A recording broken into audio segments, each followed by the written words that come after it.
Jovem Pan Saúde. Você sabia que uma única pessoa pode salvar várias vidas? O Jovem Pan Saúde de hoje fala sobre doação de órgãos. O Brasil tem o maior programa público de transplantes do mundo e está entre os 3 países que mais realizam procedimentos. Ainda assim, cerca de 80 mil pessoas aguardam por um transplante no país e quase metade das famílias ainda recusa a doação. Para explicar como funciona todo esse processo, da decisão da família até a cirurgia, eu recebo hoje o cirurgião especializado em transplantes de fígado e pâncreas, o doutor Tércio Genzini, e também a hepatologista, a doutora Patrícia Almeida. Sejam muito bem-vindos. Doutor Tércio, eu vou começar para o senhor, trazendo até esse cenário um tanto interessante aqui no Brasil, né? Somos um dos maiores países em termos de transplantes de órgão, né? Junto ali com Estados Unidos e China. Temos o maior programa público do mundo, ou seja, transplantes que são realizados através do SUS, mas ainda há essa escassez de órgãos, né? Como explicar essa contradição? Bom, Soraya, isso que você coloca é muito importante e o Brasil ocupa essa posição de destaque no mundo também pela sua população. O Brasil é um dos países mais populosos no mundo, mas quando você vai pegar o número de transplantes por milhão de habitantes, o Brasil, apesar de ter toda a tecnologia, de estar entre as 10 maiores economias do mundo e ter todos os recursos, ele está em 30º lugar quando se fala em transplantes por milhão, proporcionalmente à população, por milhão de habitantes. E isso se dá, em parte, pelo que você bem colocou. No ano de 2024, nós tivemos 15 mil doadores, potenciais doadores, pacientes em morte encefálica ou doenças que poderiam gerar a doação. Mas apenas cerca de 4.900 se converteram em doadores. Então a gente vê aí praticamente um quarto. E isso acontece por vários motivos. Metade, como você colocou, praticamente metade, 46%, isso. Foi por recusa familiar, o que já melhoraria muito, né? E a pessoa, se saltássemos de 4.900 para 7.500 doadores, já resolveria, muitas filas seriam resolvidas. Mas existem outras condições, outros problemas, né? Que é a assistência pública nas periferias. Então, temos que trabalhar conscientização, melhorar a questão da doação familiar, para que as pessoas digam sim à doação, e também a manutenção de doadores, que aí é mais uma questão de saúde pública. Doutora Patrícia, portanto, reforçando esse dado, né, do Ministério da Saúde, 45% das famílias ainda têm receio de autorizar essa doação. Que mitos ou até medos atrapalham nessa possível decisão? Sim, Soraya, essa questão dos medos, né? Então, o medo vai desde, será que é um processo tranquilo, é um processo transparente? Será que esse meu ente querido realmente não conseguiria sobreviver? Então, outro mito, se vai ter algum custo com esse processo da retirada dos órgãos, ou se vai deformar o corpo, né? Então, são muitos medos e é natural que esses medos existam. E nós estamos aqui exatamente para desmistificar esses medos, né? Falar cada vez mais sobre esse tema. Falar cada vez mais, que é um processo muito transparente. Realmente, quando há a possibilidade daquele ente querido, né, que foi uma fatalidade, realmente não conseguir sobreviver a todas as medidas médicas instituídas, quando se percebe que existe a possibilidade de um doador, isso começa-se um protocolo. Então, envolve-se muitas pessoas, profissionais, checagens, para se ter realmente a real certeza de que não há possibilidade daquela pessoa sobreviver. Sim. Então, é um processo muito transparente e que, sem dúvidas, a gente precisa falar mais sobre cada ponto. Importante trazer dados do Ministério da Saúde, que em 2025 o Brasil realizou 19.700 transplantes, sendo 1.800 de fígado, o maior número da série histórica. É o órgão com maior demanda? Por que esse número, né? Dos 50 mil pacientes que estão em listas de espera e que dependem de um transplante ou para melhorar a sua qualidade de vida ou para sobreviverem, quase metade necessitam transplantes de córnea. Depois da córnea, a maior demanda por transplantes renais e depois vem o transplante de fígado. Está havendo nos últimos anos, talvez nos últimos 10 anos, um crescimento anual do número de transplantes. E isso acontece porque o trabalho com a doação vem sendo muito bem feito. Mas o Brasil ainda, por dados de 2024 da Associação Brasileira de Transplantes, alcançou 19 doadores por milhão de habitantes. E a meta é 40, para que ele se equipare aos melhores centros europeus e americanos e aos Estados Unidos, né? Então, é assim, ainda temos muito a caminhar, podemos melhorar muito essa questão e isso está acontecendo, não na rapidez com que gostaríamos, mas vem havendo um crescimento. E o transplante de fígado tem outra questão também que está favorecendo, a possibilidade de pessoas vivas doarem parte do fígado, que é o transplante com doador vivo. Então, além dos transplantes com doador falecido, que dependem de doação familiar, existe o transplante com doador vivo, que pode ser feito rim, ou pessoas saudáveis podem doar um rim, e o fígado também. Pessoas saudáveis podem doar metade do fígado, metade, mais ou menos 10% aí, e para também fazer crescer esse número de transplante. E o Brasil detém essas tecnologias e por isso esse crescimento também.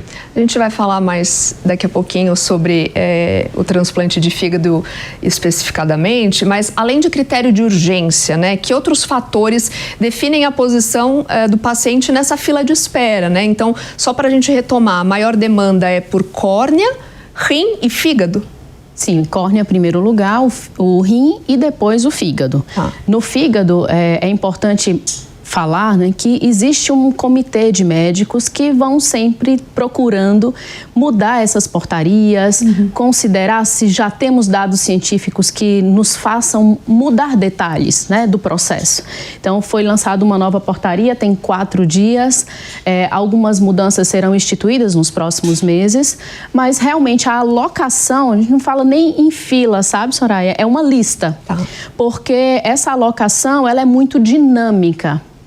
Depende da gravidade do paciente, então aquele paciente que tem alterações maiores nos seus exames, ele está mais à frente na fila e ele pode melhorar e recuar nesta fila, ou ele pode ter alguma descompensação da doença, eu falo agora do fígado, que é o que eu tenho expertise, ele pode subir nesta fila.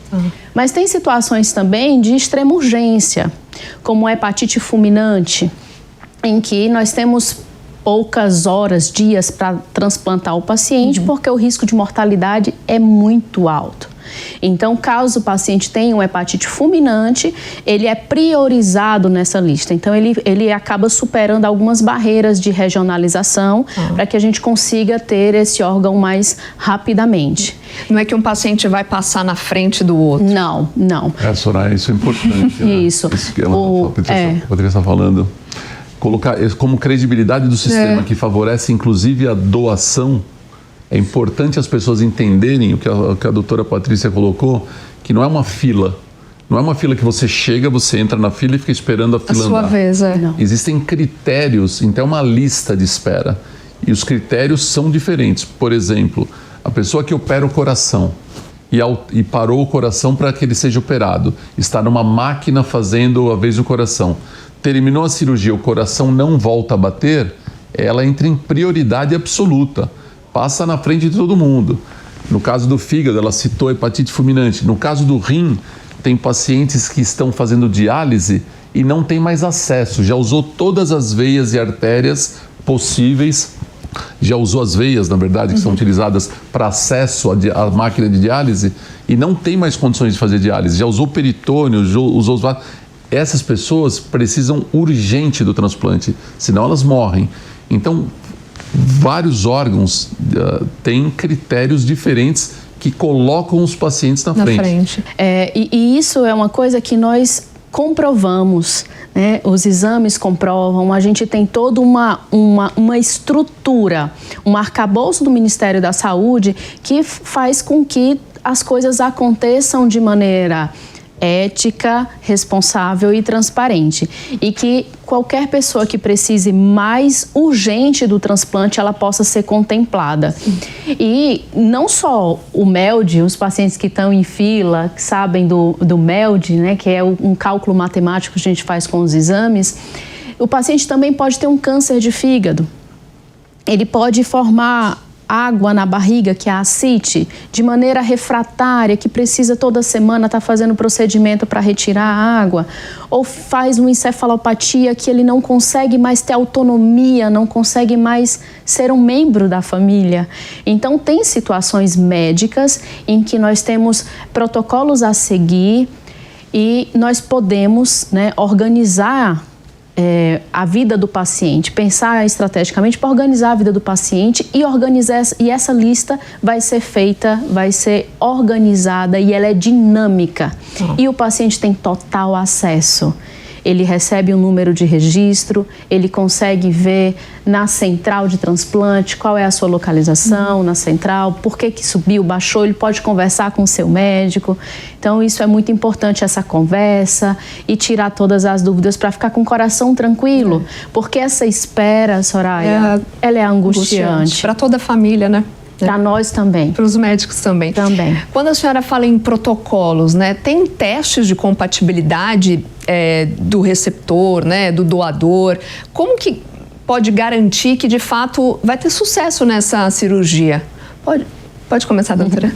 Então, depende muito do órgão. Tá. Quando a gente fala de fígado, é tipagem sanguínea, tá? Mas, por exemplo, o rim é um órgão que tem uma necessidade de fazer um cross-match da parte imunológica, que a gente chama HLA. Então, somente esse cross-match vai me dizer se é possível ou não fazer o transplante com aquele doador. Então, o paciente ele fica com um banco de HLA, em que esse banco ele consegue fazer a correta distribuição.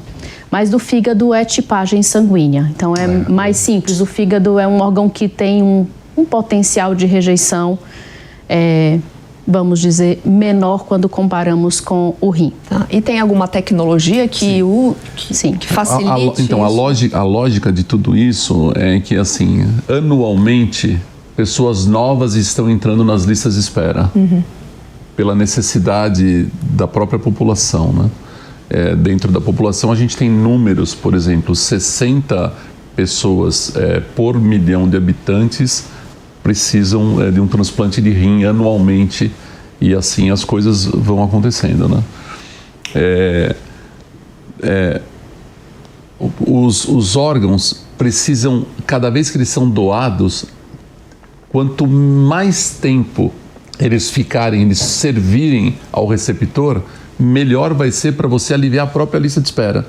Então, se você faz um transplante e depois de um ano essa pessoa perde o órgão por rejeição, ela volta para a lista. Então você só aproveitou esse órgão por um ano.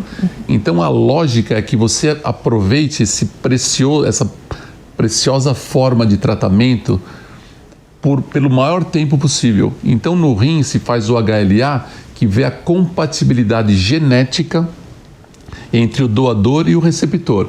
E quanto melhor essa compatibilidade genética, mais tempo a pessoa, menor a rejeição e mais tempo esse órgão vai ficar na pessoa. Não existe só isso, existem outras situações que interferem. Claro. As condições do doador, as condições do receptor. Por exemplo, a presença de diabetes da pontuação especial, são critérios complexos. E tem um critério que é muito importante, que é a questão da assiduidade da pessoa, o compromisso que ela tem com o seu próprio tratamento de saúde. Porque tem pacientes que ficam tão bem que param de tomar os imunossupressores, que não vão às consultas, não fazem os exames, e isso também é uma causa de perda do órgão e retorno para a lista. Ganhou uma vida nova e falou, ai, pronto. Isso é muito importante que o Técio está falando, por isso que transplante, ele precisa ser feito com muita responsabilidade. É um programa de transplante, é uma assistência multidisciplinar, porque nós sabemos que esse paciente, quando ele transplanta, ele volta à vida normal. ele tá tudo bem. E aí passam 5 anos, 10 anos, Soraya, 15, 20, e tá tudo bem. Então ele começa a testar.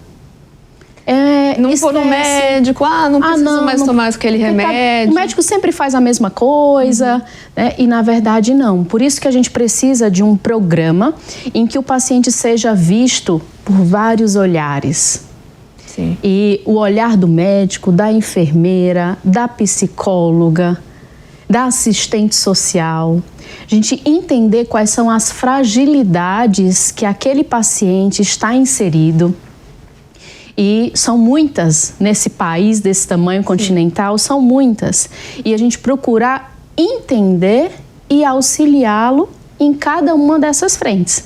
Então, uma coisa que parece simples, uma mulher jovem transplanta. Ela quer casar, ela quer ter filhos. Sim. E tudo é possível, contanto que seja conversado com seu médico, seja visto uma psicóloga como que está. Então, é isso que eu quero enfatizar, a importância do autocuidado, mas a importância da gente entender que esse engajamento, cuidado, programa de transplante e paciente, ele precisa ser algo muito seguro. Sim. O transplante tem que ser entendido como um tratamento. Um tratamento. E é um tratamento porque você considera cura, toda, né? Cura é quando você faz um procedimento, não precisa mais tomar remédio, não precisa mais passar no médico, isso é cura. O transplante ele é um tratamento. Então, apesar de que os retornos sejam espaçados com o passar do tempo, no começo ele transplanta, ele vai 2 vezes por semana em atendimento, depois passa 1 vez por semana, 1 vez por mês, isso vai se espaçando. Mas é um tratamento contínuo, enquanto o órgão estiver funcionando, o paciente tem que comparecer à equipe médica e fazer o seu acompanhamento, fazer os seus exames e nunca abandonar. A falta de aderência ao tratamento é um problema muito sério que leva muitos pacientes a perderem seus órgãos. Tem um período considerado ali médio, né, para se ter ideia de que aquele transplante foi bem sucedido, se haverá uma rejeição ou não? Na verdade, existem momentos do pós-transplante em que há maior risco de rejeição, que são os primeiros 3, 6 meses até 1 ano. Mas a verdade, que é importante ressaltar, se tem 20 anos de transplante e para de tomar remédio, pode rejeitar. Então, existem momentos críticos, mas é um cuidado para todos sempre. Uhum. E tem pacientes que eles têm essa ideia. Não, eu já estou há tanto tempo com o órgão já é meu. Uhum. Mas o risco de rejeição, ele permanece enquanto aquele órgão estiver. É uma mudança de vida que a pessoa vai ter que encarar mesmo, sim, né? Seja alimentação, atividade física, estilo de vida. Além do que, os chamados imunossupressores, Soraya, eles são medicações que têm efeitos colaterais. Então, esse ajuste deve ser feito com cuidado, sempre por um médico, que ele vai verificar se está afetando o rim, se está afetando os nervos, se está produzindo outro tipo de doença no paciente. O paciente tem que tomar cuidado com o sol, porque o câncer de pele é muito frequente no nosso país e aumentam com os imunossupressores. Então, essas medicações, elas vão sendo manipuladas ao longo do tempo, elas vão sendo combinadas, reduzidas as doses, conforme os exames e o quadro clínico do paciente. Por isso que esse acompanhamento é extremamente necessário, até para que o transplante não gere outras doenças. Outros problemas. O paciente muito imunossuprimido, ele tem doenças linfoproliferativas, alguns tipos de câncer. E todo esse cuidado vai sendo feito ao longo do tempo pelo clínico que vai acompanhando o paciente e vai fazendo exames periódicos, vai fazendo inspeção da pele, faz exames rotineiros de avaliação de riscos oncológicos. Então, tudo isso é muito importante.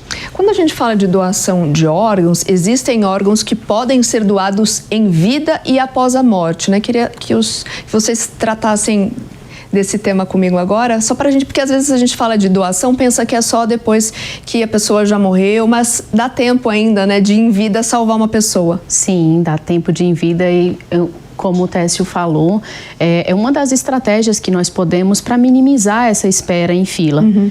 E o transplante de fígado é possível, sim, doar em vida. E é muito importante que seja abordado com a família essa possibilidade. Isso depende de vários pontos, de como está a doença do paciente, como que está a condição, o quanto de fígado que o paciente precisa, tá? E são avaliados os possíveis doadores, como se fosse um funil. Existem 10 possíveis doadores, o que não é sempre assim, sempre tem menos. E vai, às vezes tem ali um ou outro que pode doar, mas é possível, é um transplante seguro. Tanto quem doa... E para quem recebe também. O fígado, até na Bíblia, fala o quanto que ele tem um poder regenerativo, né? Então, 48 horas depois daquela cirurgia, o corpo, tanto de quem doou, de quem recebeu, ele está trabalhando ali para que eles passam a assumir todas as funções do órgão, mesmo com essa retirada e mesmo sem ter recebido um fígado inteiro. E para quem doou também precisa de um olhar especial, cuidados no pós-cirúrgico? Sim, cuidados sempre, mas é uma cirurgia que depois ali de um mês de cirurgia, 45 dias de cirurgia, o paciente está apto para voltar à sua vida normal. Mas sim, é muito importante a gente ir acompanhando, vendo como que está a evolução do paciente e hábitos de vida saudáveis sempre. Para todos qualquer nós. Circunstância. Em qualquer circunstância. Mas o rim também pode ser doado em vida. Quer falar, doutor? Soraya, a doação entre vivos é um tema muito importante por algumas questões. Então, primeiro, alivia as listas de espera. Então, às vezes o paciente fica na lista para receber um rim durante anos, porque não surge um rim imunologicamente compatível. E se tem alguém na família, ou entre amigos, ou pessoas que altruisticamente se propõem a doar, porque no nosso país é proibido o comércio, não pode haver favorecimento na doação. Tem que ser uma atitude altruística. Ele sai da lista, então ele para de fazer diálise. E outra questão, o doador vivo, como ele é investigado antes, ele é uma pessoa saudável. Esse órgão é de excelente qualidade. Então, o tempo de duração de um rim transplantado com doador vivo é praticamente o dobro de um rim que vem de doador falecido. Nossa. Então, assim, é importante a doação, porque nem todas as pessoas têm doadores vivos, mas o doador vivo é uma saída importantíssima. E no fígado também acontece isso. A lista de espera de fígado, ela tem algumas situações especiais, por exemplo, no câncer. Então, o câncer de fígado, ele tem critérios. Quais são esses critérios para o doador, para entrar na lista de doador falecido? Critérios que a recorrência da doença seja a menor possível, para que esse paciente fique o maior tempo possível sem câncer, né, e tratado desse problema. Então, existem limites que permitem. Entretanto, além desses limites, ou com outros tipos de câncer, que não com resultados tão bons quanto os estabelecidos pela legislação, as pessoas também podem alcançar cura. Então, por exemplo, os critérios hoje do câncer primário de fígado, eles supõem 80% de sobrevivência além de 5 anos sem o câncer. Quer dizer, é um índice excelente na área de oncologia. Mas e se a chance fosse de 50%? Não valeria a pena tentar? Então, existem possibilidades de ir além, utilizando doadores vivos. E existe uma idade limite para ser doador? Ser doador? Não. Não? Todos somos potenciais doadores. Isso é uma coisa também muito importante. Não existe uma contraindicação. Mas ela é diabética, teve um AVC. Não há, todos são potenciais doadores. Esse é o pré-requisito que nós temos que passar e é da nossa responsabilidade passar aqui. Depois que o potencial doador entra no processo todo de avaliação, é que nós vamos entender se é possível ou não. Tá certo? Isso é doador falecido, né? Doador falecido. Sim. Isso. Entre vivos, sim. É diferente. É diferente. Então, é assim, entre vivos, o rim tem critérios mais restritos, porque o paciente que doa um rim, ele precisa de cuidados maiores do que o paciente que doa metade do fígado. como a doutora Patrícia explicou, quando doa metade do fígado, depois de 3, 4 meses esse fígado cresceu, o doador está bem, não teve nenhum problema, tem alta. Ele vai bem, vai viver a vida inteira dele. Não pode doar de novo, mas ele vai ter uma vida normal. Agora, o rim não. Então, a pessoa que tem um rim só, apesar desse rim crescer um pouquinho, ela vai ter que tomar cuidado para não ficar obesa, para não exagerar no sal e se tornar hipertensa, diabética, que podem afetar o outro rim. Então, existem cuidados, sim, e por isso essa seleção é feita antes. E as idades também, porque a gente sabe que com o passar do tempo, naturalmente, a gente perde a função renal. Então, você não pode tirar um rim de um idoso pelo risco do outro rim não suportar as necessidades dele. E o rim e o fígado pelos riscos da cirurgia. O doador entre vivos tem que saber que ele tem riscos. Mas é um risco calculado, né? Eu sempre falo para os meus pacientes, tem um risco de morte de 1 em 1000. É um risco alto? Pode ser ou não. Você está salvando alguém que você ama. Quando um salva-vidas mergulha na água para tirar alguém, ele tem um risco maior que o seu e ele está salvando quem ele nem conhece. Começando com o senhor, doutor Técio, uma mensagem sobre essas dúvidas que ainda possam surgir para quem está nos acompanhando, sobre a importância da doação de órgãos. Bom, a doação é um processo complexo, porque ele envolve a morte, a doação, e envolve a possibilidade de vida, né? Então, as pessoas, as famílias que estão com pessoas em morte encefálica, que são as condições que permitem a doação, acabaram de perder alguém muito querido, alguém que teve uma história. E é um momento de dor, e isso é totalmente compreensível. Mas a gente tem que tentar colocar esse momento de dor, às vezes de revolta, porque pode ter sido uma situação inusitada, uma situação muito ruim, o evento da morte. A gente tem que tentar colocar o amor ao próximo acima de tudo isso. Porque esse doador vai levar a vida a pessoas cujos tratamentos não estão nas prateleiras das farmácias, cujos tratamentos não são produzidos pela indústria farmacêutica, cuja única chance é a família doar os órgãos, porque os órgãos ainda não são produzidos, nem por engenharia genética, nem por qualquer outra forma que a ciência permita.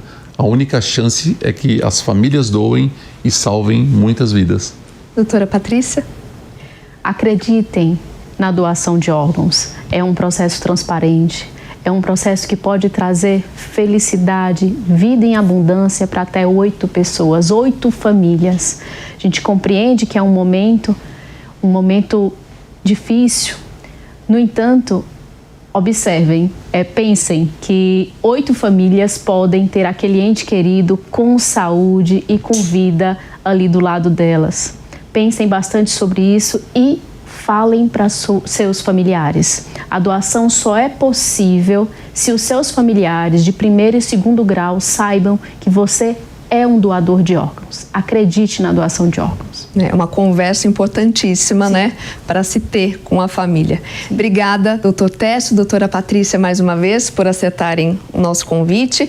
E obrigada a você também que esteve conosco em mais um Jovem Pan Saúde. Espero que tenha gostado do assunto do nosso programa de hoje. Obrigada pela companhia. Se você tiver alguma dúvida ou sugestão, envie um e-mail para nós, ao saude@jovempan.com.br. Se quiser rever essa ou outras entrevistas, acesse o canal Jovem Pan News na internet ou também no aplicativo da Panflix para Android ou iOS. A gente se vê na semana que vem. Tchau. Jovem Pan Saúde. A opinião dos nossos comentaristas não reflete necessariamente a opinião do Grupo Jovem Pan de Comunicação. Realização Jovem Pan.